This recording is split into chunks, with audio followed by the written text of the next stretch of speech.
দেশের ৬টি সিটি কর্পোরেশনে দলীয় প্রশাসক নিয়োগ করেছে সরকার।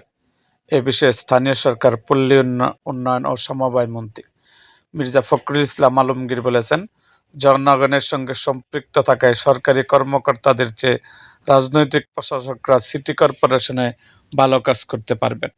তাই অকার্যকর স্থানীয় সরকারকে সচল করার জন্য সিটি কর্পোরেশনে রাজনৈতিক প্রশাসক বসানো হয়েছে। মঙ্গলবার ২৪শে ফেব্রুয়ারি ৬ সিটি কর্পোরেশনের নতুন নিয়োগ পাওয়া প্রশাসকরা যোগ দিতে এলে সচিবালয়ের নিজ দপ্তরে সাংবাদিকদের প্রশ্নের জবাবে এ ব্যাখ্যা দেন তিনি।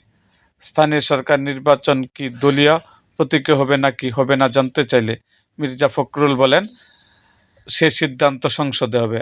আর এখানে সিটি কর্পোরেশনগুলোতে যেহেতু সরকারি কর্মকর্তারা দায়িত্বে ছিলেন, আমরা মনে করছি যে এখানে রাজনৈতিক ব্যক্তিরা থাকলে জনগণ সেবা বেশি পাবে এবং ভালোভাবে পাবে, এটা আমাদের বিশ্বাস। সেই কারণে আমরা রাজনৈতিক ব্যক্তিদের প্রশাসক হিসেবে নিয়োগ দিয়েছি। এতে জনগণের সঙ্গে সম্পৃক্ততা বাড়বে। স্থানীয় সরকার মন্ত্রী বলেন, যেসব স্থানীয় সরকারের মেয়াদ শেষ হয়ে গেছে সেগুলো থেকে নির্বাচন শুরু হবে। ঢাকার আগে দুটিতে হওয়ার সম্ভাবনা আছে। মশা নিধন, যানজট নিরসন, রাস্তাঘাট মেরামত সহ জনদুর্ভোগ এড়াতে কাজ করার অঙ্গীকার জানিয়েছে ৬ প্রশাসক।